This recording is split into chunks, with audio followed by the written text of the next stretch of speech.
Unlock the future of pathology with Pathology News, your ultimate source for cutting-edge insights, expert analysis, and the latest breakthroughs in digital and computational pathology. Don't just stay informed, stay ahead.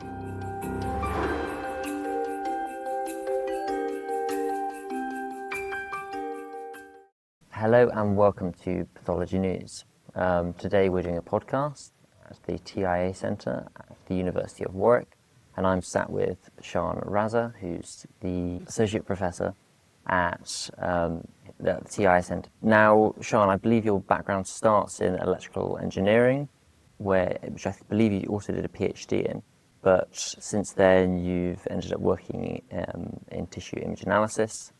But I'd first really like to know a little bit more about your background, where you came from, and how you came to be here at Warwick. So maybe you could tell us a little bit about that. Thanks, Ed, for having me. So yes, it's true. My background is in electrical engineering. I did my bachelor's in electrical engineering and master's in control engineering. But my main area of interest has always been image analysis. Mm-hmm. In my bachelor's, I did a project implementing image analysis algorithms on a piece of hardware. And then during my master's, I worked with Professor Rajput, who is the director of the TIA Centre. I did a master's project with him on microscope images, and that led me to a studentship offer for PhD at Warwick. And that's where I ended up doing a PhD in computer science, working mainly on the microscopic images, and then that led to the to the work in computational pathology. Fantastic. And I believe you have some experience in the wet lab as well, which is a really unique combination, especially, we're going to go on to talk about image analysis and, that background that you have within the wet lab and your experience that you just mentioned, make a really unique combination, and probably quite a rare combination as well. But, could you tell us a little bit about your wet lab experience? Yes, I did some work in the wet labs as well during my postdoc. At that time, I was working on some images from multiplexed immunofluorescence microscopes. At that time, these microscopes were quite novel, and setting up runs on these microscopes, it was quite difficult, particularly the optimization of antibodies. Okay. So our wet lab team in that project was short on resources, so I got some training working in wet labs, preparing the tissue, preparing antibodies, and setting up those runs. So I got some experience working on those, setting up these multiplex immunofluorescence runs as well. That sounds very fortunate for you. They just happen to have a position for you there. So maybe you can tell us a little bit about what motivated your path into this area, this science. I always was interested in biology. During my A-levels, when there was a choice between engineering and medicine, it was not a easy choice. It was always a tough choice.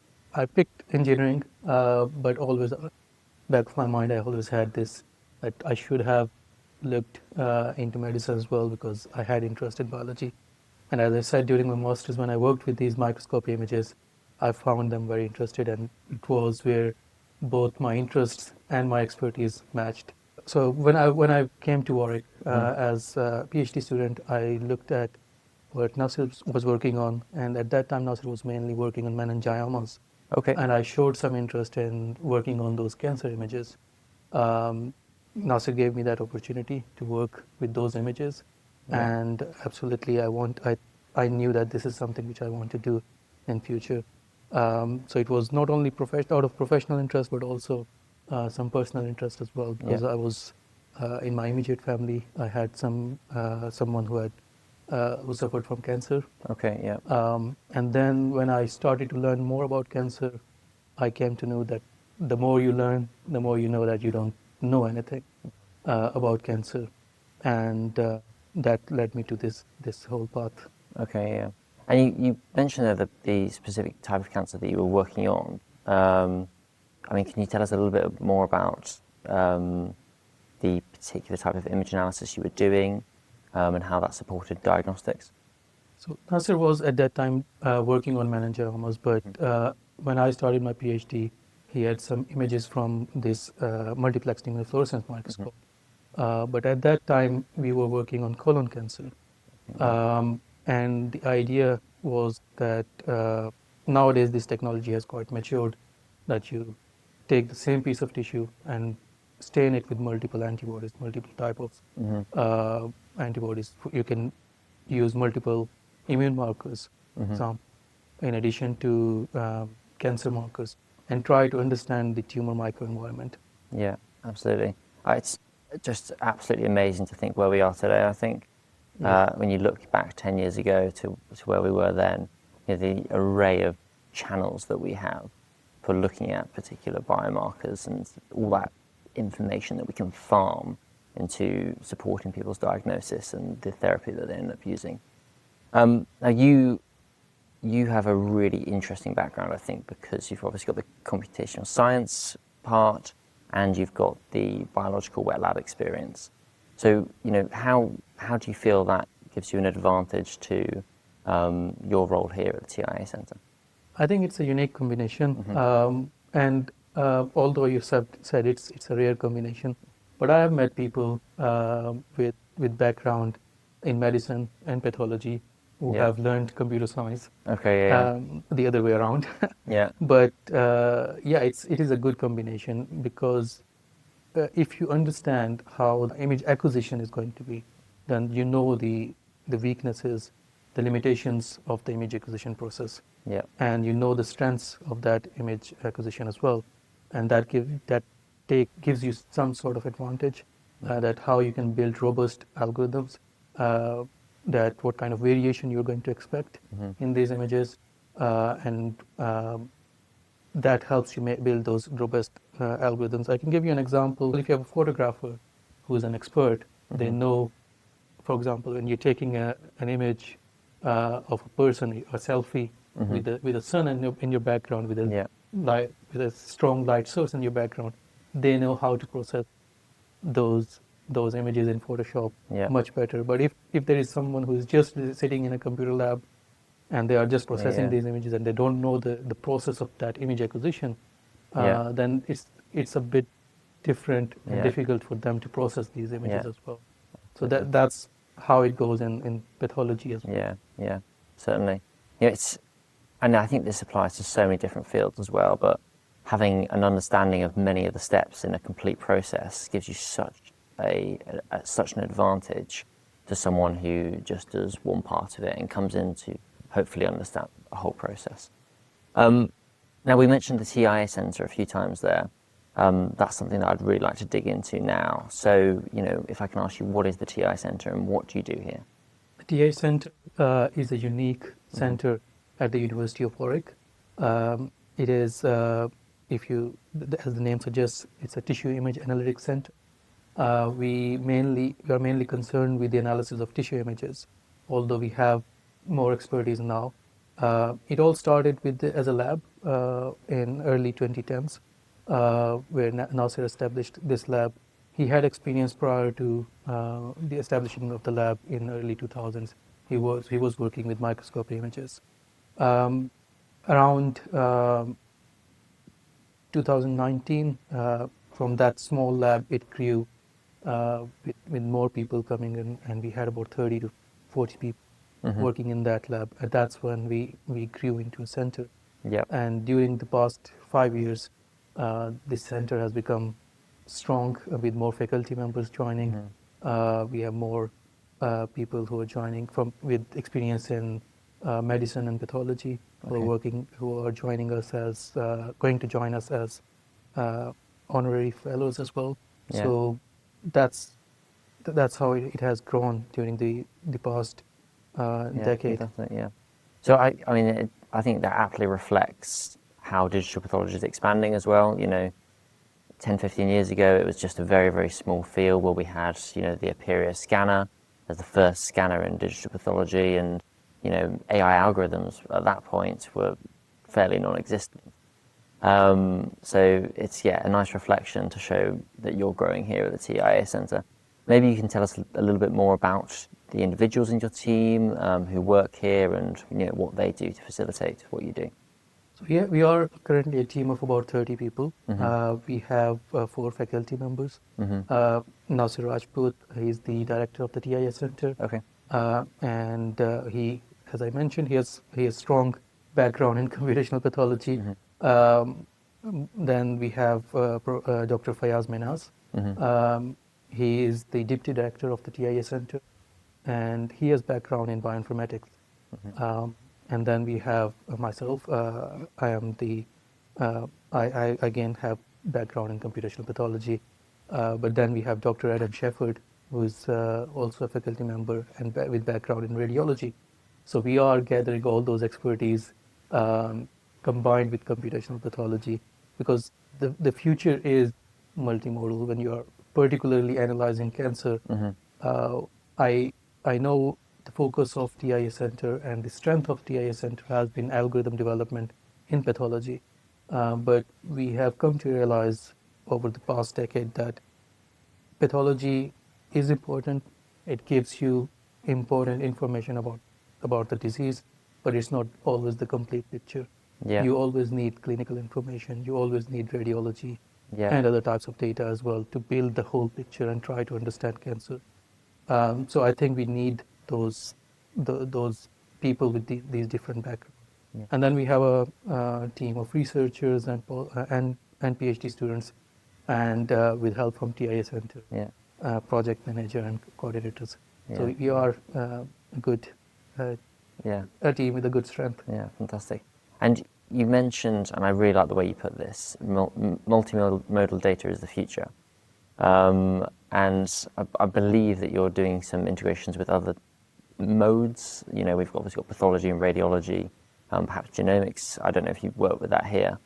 But, you know, could you tell us a little bit about how you use those data types, and are you integrating between pathology and radiology data at all? Definitely, we are looking into in that direction. As I've said, Professor Dr. Minhas has got background in bioinformatics, so he's looking into genomics and sequencing data as well. Okay. Dr. Shepard is looking into radiology, combining radiology and pathology.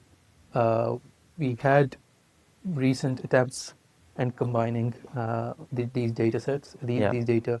The main problem which we face with these kind of multimodal analysis is linked patient data, linked data for pathology, radiology, and clinical information combined together.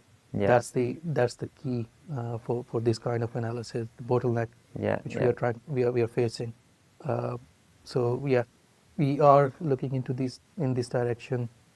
We recently participated in a challenge competition Okay. with the name of CHIMERA, where we Yeah. had the data from sequencing, clinical information, radiology, Yeah. and pathology.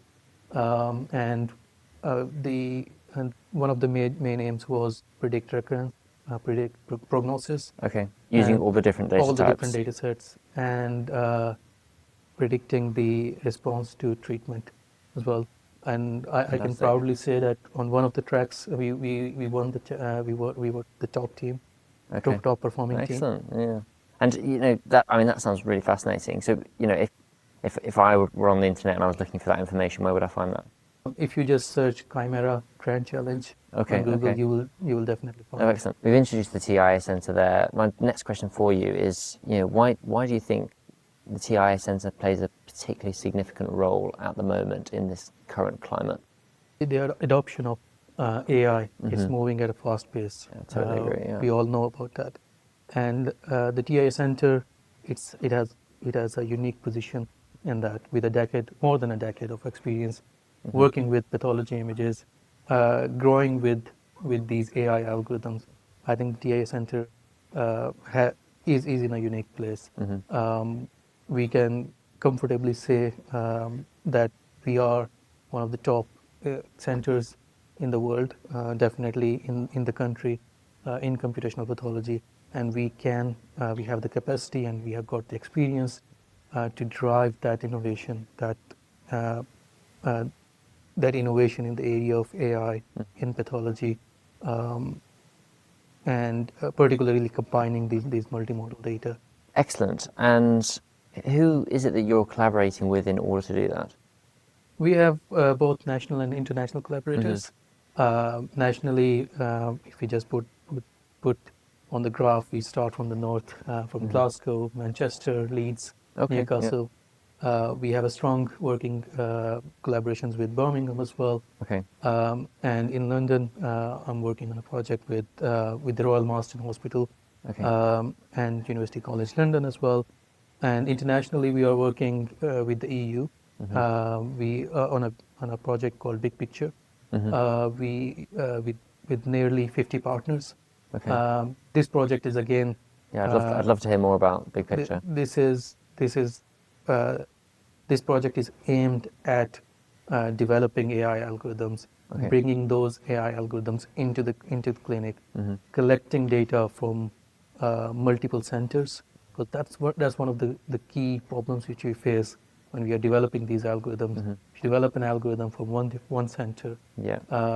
we need to make sure that it works data from another center Yeah, absolutely.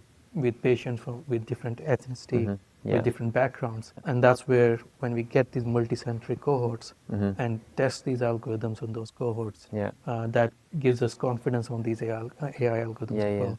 well. So yeah, I mean, we have collaboration with the EU, with US. We have got some partners, and we have active projects going on with low and middle income countries as well, focusing on some of these diseases which are specific to these countries, not prevalent in developed world. Yeah. So that brings us in a key position, working with all these different kinds of data sets. Okay, fantastic. And, I'd really like to dig into that a little bit more if we can. I'm aware that, foundation models are used in scenarios like that, where we use these massive data sets, and that helps us with the diagnosis because we've got so much data to pull information from. Is that something you're using in this big picture? And not only in big picture, we are using foundation models in our analysis. Almost all of our research projects we are working on, we always test these foundation models. They are strong, they produce good results, but we still feel there is a lot of room for improvement in these foundation models. Yeah. Actually, in one of our, again, another challenge competition, we used one of these foundation models and again won that challenge. So there is promise in these foundation models with these large data sets, but there is still room. Yeah. They are not up to a level which I would see, which I would be comfortable with. Yeah. But I think, again, there is definitely promise there. Okay. Yeah. Fantastic. At this point, I'd like to move on to the TIA Toolbox. Now, this is something that you've led as a project, I believe. But I was hoping initially you could tell us a little bit more about that. Yeah, TIA Toolbox is a suite of tools developed and maintained by the TIA Center mainly, but we always accept contributions from the larger community as well. We have got contributions from other centers in the UK and internationally as well. The main, it's not just a single tool, it's a set of tools which are required to run AI algorithms on pathology images. Okay. So pretty much almost any kind of AI algorithm, including foundation models, if you want to run them on pathology images, Yeah. TIA Toolbox provides you that base, that interface, Yeah. which you can use to run these algorithms.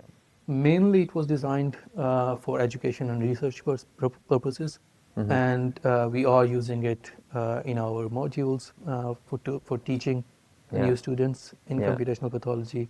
And all our researchers, when they join in, they use this toolbox, and based on the toolbox, then they develop their understanding in computational pathology. Yeah.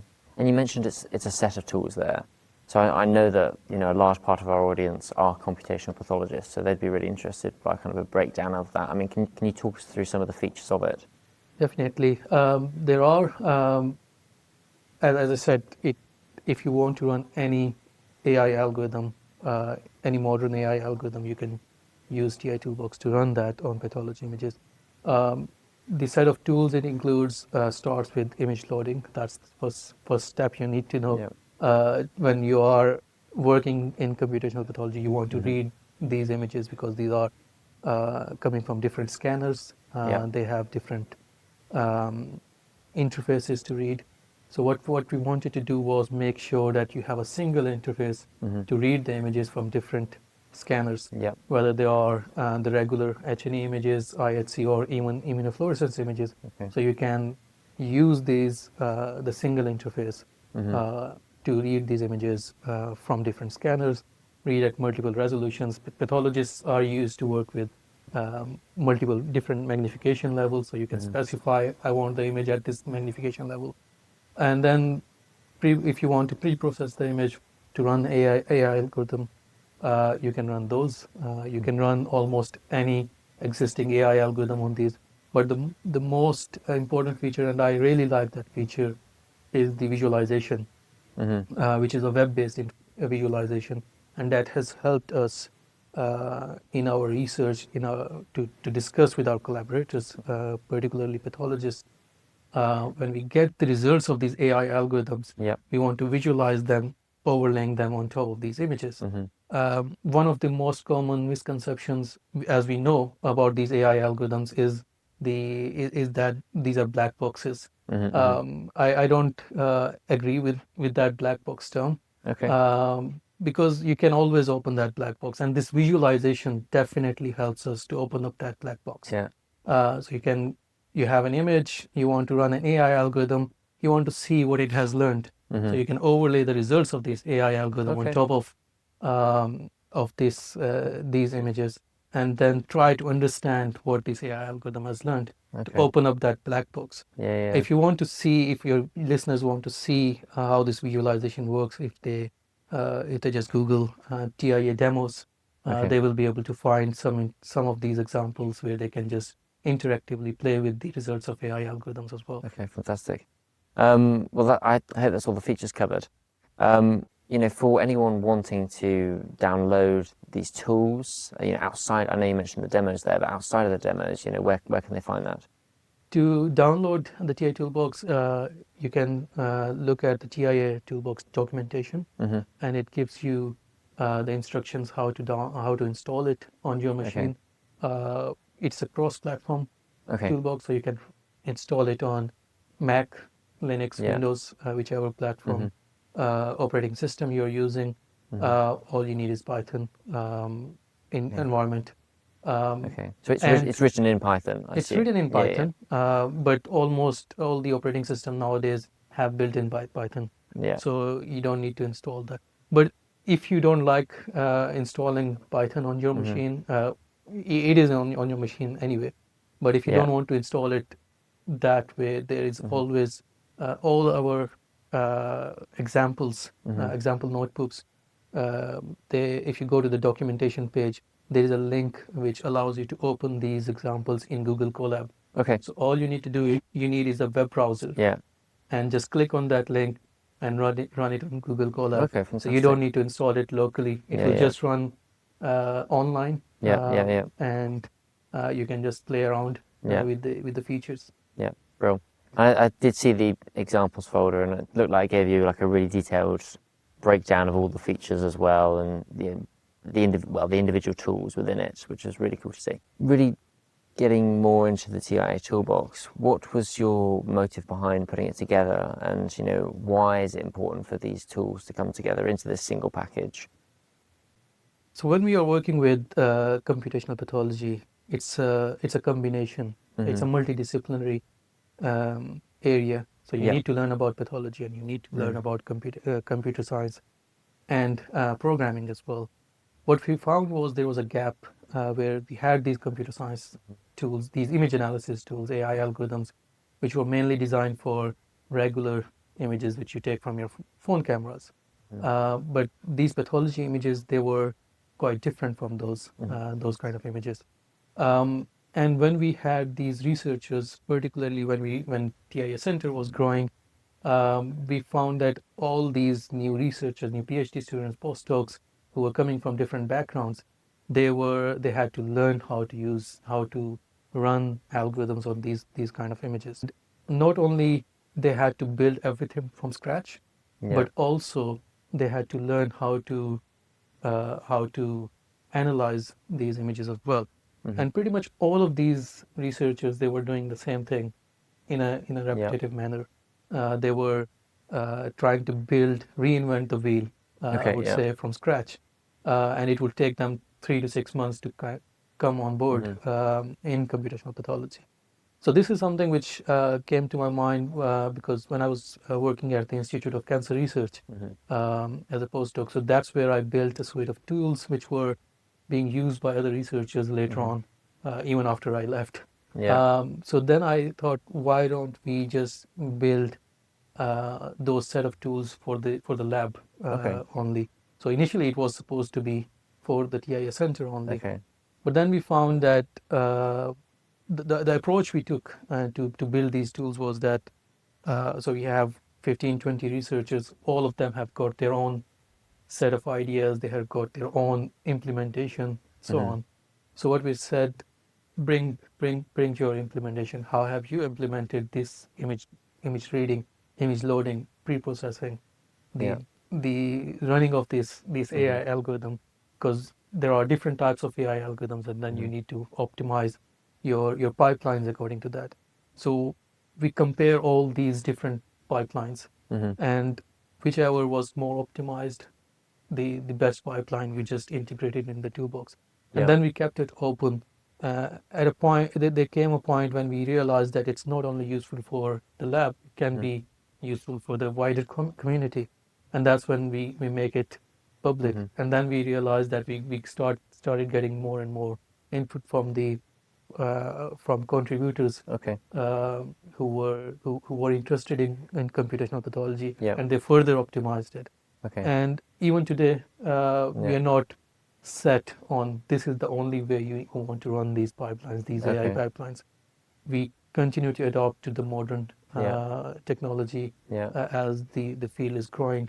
And if we get any new contribution, if anyone even today thinks that this pipeline, this piece of pipeline can be optimized further, they can Yeah. contribute. Okay. And you mentioned you had some contributors there, and what does that actually look like? Is that scientists coming out to you and recommending things, or is it is it more of an open use so This that they is can change the Python code?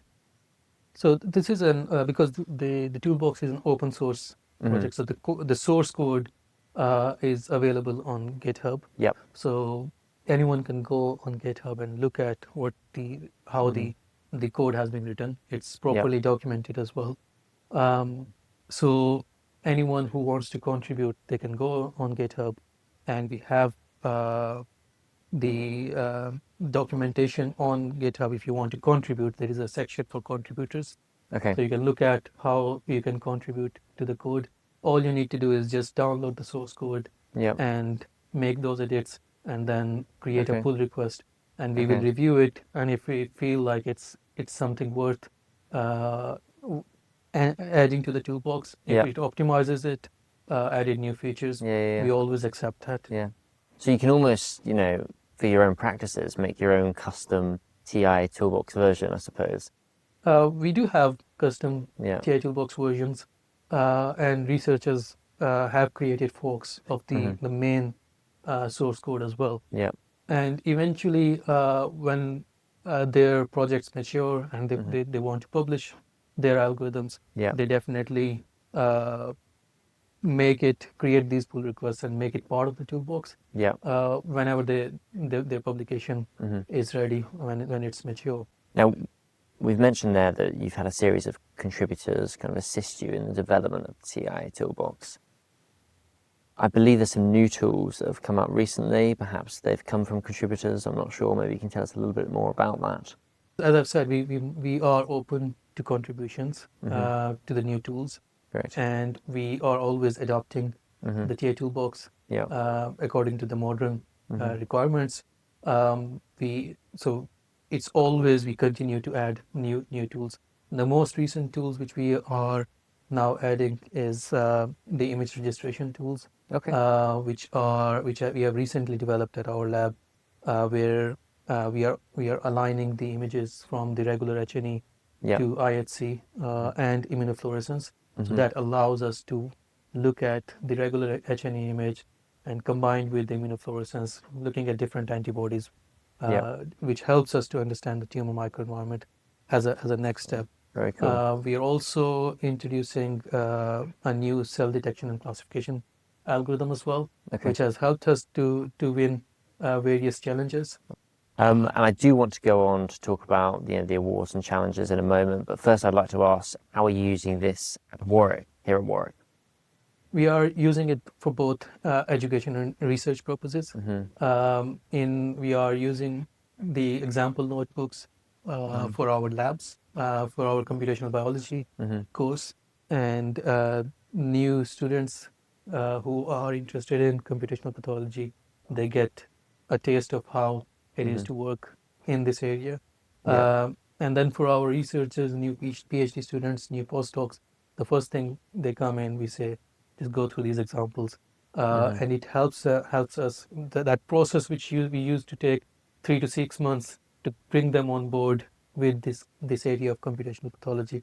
Now within a month they are up to speed with everything. They know how to run latest AI models in these pathology images. So we are anyone who asks us where to start Yeah. from. If I'm new to computational pathology, I want to start working in this area, where should I start from? We Yeah. always direct them Okay. to these example notebooks. Yeah, fantastic. Okay. Well, that's well worth having that knowledge for our audience.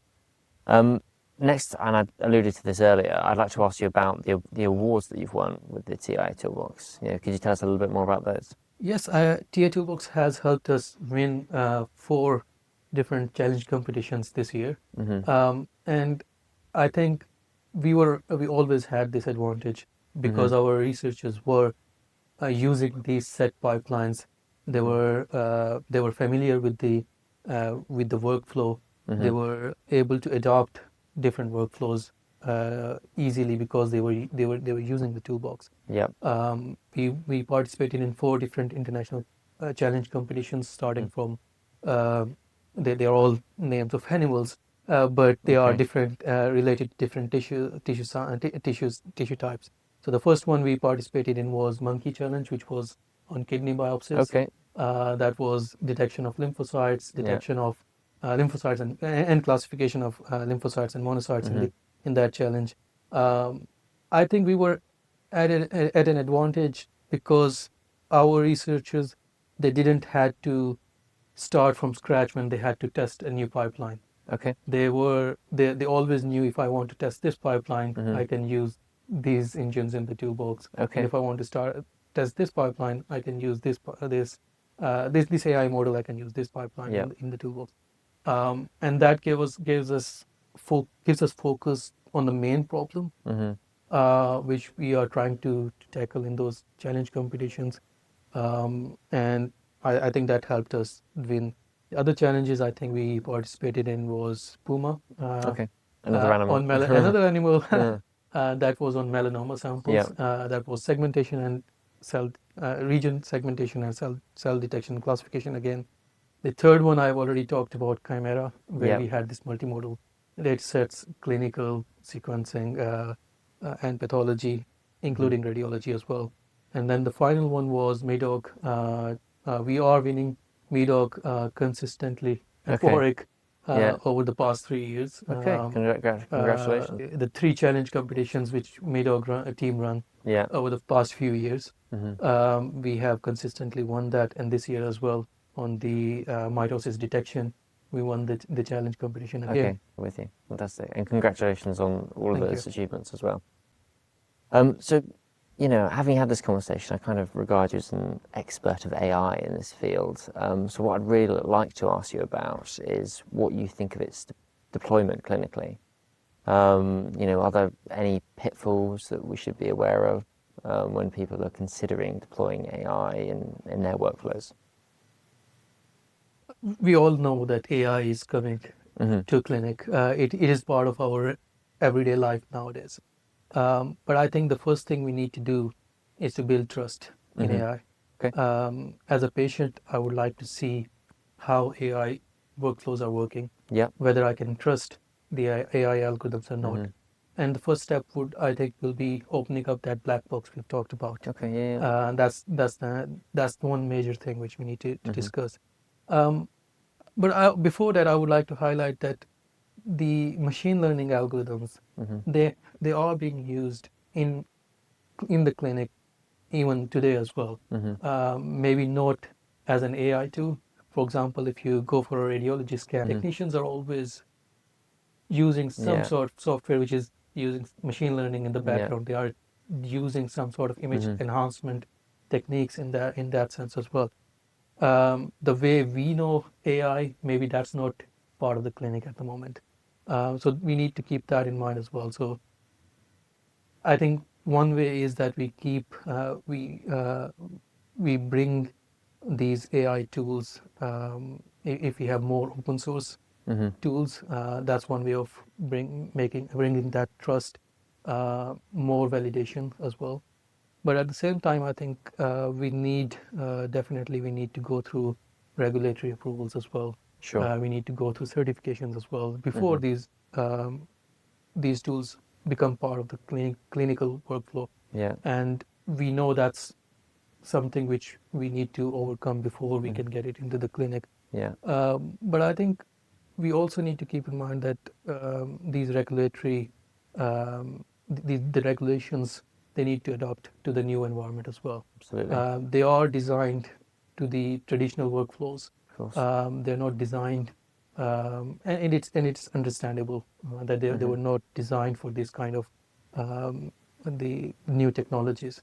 But we can see that that's coming up as well. There are some new AI tools which have got FDA approvals as well. It is coming into the clinic, but at a pace which is comfortable for everyone. The next thing that I'd like to ask you about is the term fully digital. Now, to me, that means a lab that's gone paperless. You know, they're using computational techniques from the start of pre-analytics and wet tissue all the way through to the final diagnosis at the end.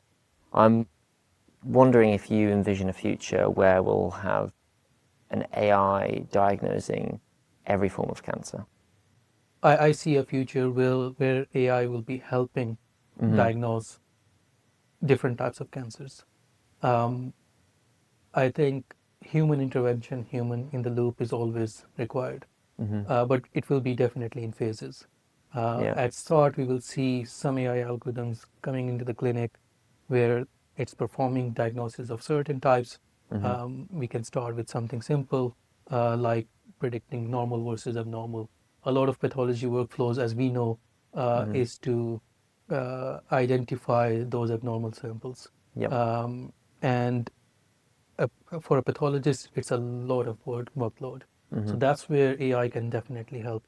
And then with more complicated diseases, AI can help and come in phases into the clinic. But a complete digital workflow and AI workflow at this stage, I don't think we are seeing, at least in the near future. AI algorithms, they are good at what you teach them, and they're also good at picking up abnormalities as well. But I can give you again a real world example. If nowadays we are using these AI agents in our everyday life, I mean, your broadband provider, or maybe if you talk to your bank, the first thing they will put you through is talk to this AI agent, right? Which probably gives AI a very bad name, but please. Yes, maybe. But I think most of the times it helps the customer service to sift through some of the regular FAQ. So if you have simple questions, the AI agent can help the customers to the right link, to the right page. Yep. But sometimes things are complicated. Sure. And that's where we always need a human intervention. We need to Yeah. talk to human to get our problem solved. And that's where I think in clinic as well at start, that's where we will be. Maybe AI can help us sift through those easy cases. Yeah. And if there is a complicated one where the AI algorithm has not seen that kind of case, maybe it can refer to a pathologist. Yeah. And then in phases, as the AI algorithm learns more, Mm-hmm. it will we will bring more and more into the clinic workflow Yeah. as well. That's how I see it Okay. at this stage. Oh, thank you. A fantastic answer. To begin to wrap this up then, what's next for the TIA Centre? You know, you've been on this fantastic journey over the last 10, 15 years. Where are you going next? We are definitely looking to grow. Mm-hmm. We have quite a successful journey over the past decade, and with faculty members with different backgrounds now, Mm-hmm. and with more honorary fellows as well, we are looking towards growing into an institute where we are, as I've said, we are leaders in computational pathology, but Yeah. I think we would like to be leaders in AI in medicine, Okay. and we are looking forward to it. Yeah, fantastic. And I imagine the TIA Toolbox will help you get there. And, you know, as an expansion to my question, you know, what's next for the TIA Toolbox? I know we mentioned, you know, you've adopted some new features recently, but you know, is there anything else left to come? So at this stage, our focus has been that making it easier to integrate almost any AI algorithm into the using the current workflows. But in future, we want to make it easier for installation, like we have the executable packages. Okay. That's something which I would like to see, Mm-hmm. and then making the interface more accessible as well. Yeah. So which can help us open that black box. Yeah, fantastic. And a final question for you then. You know, you're someone who's come from an electrical engineering background and been through a wet lab experience and then done all of this work at the TIA Centre here at University of Warwick. Would you have any advice for anyone just getting started as a researcher or a scientist or, you know, in their early days of computational pathology? I would talk about this in general for a researcher, not just specific to computational pathology. I think every researcher, the key is persistence. Research is like a parallel life. You're living where you have ups and downs. Yeah. If you already know the answer, there's Yeah. no point in trying to find that answer. So as a researcher, you're always looking for answers which you don't know. Yeah. So sometimes you'll fail, sometimes you will succeed. There will always be ups and downs. If you're passionate about something, then definitely persist. Okay. And then the second thing I would say is that be open to collaboration, open to new ideas. I've seen research labs, researchers who keep their ideas closed, Yeah. that someone may steal their ideas. There is always a balance between the two. You have to keep your ideas, but be open to new collaborations. Yeah. And we are lucky at the TIA Centre and the University of Warwick. The research environment is great here. We are open to ideas. We are open to collaborations. Not only within the department, we work with other departments as well. And that sharing of ideas gives us a key advantage, Yeah. which has helped us this success and growth. Yeah, fantastic. And I think that's, you know, really exceptional advice. And I'm glad we could kind of end it there. It's been a real pleasure talking to you today. Thank you, Really Sid. lovely to meet Thank you very you. much. And, you know, hopefully we'll be here for another edition of, you know, where the TI Centre and the TI Toolbox has gone next in a year or two. But yeah, thank you so much for having us today. Thank you, Sid. And yeah, we'll see you all next time. Thank you.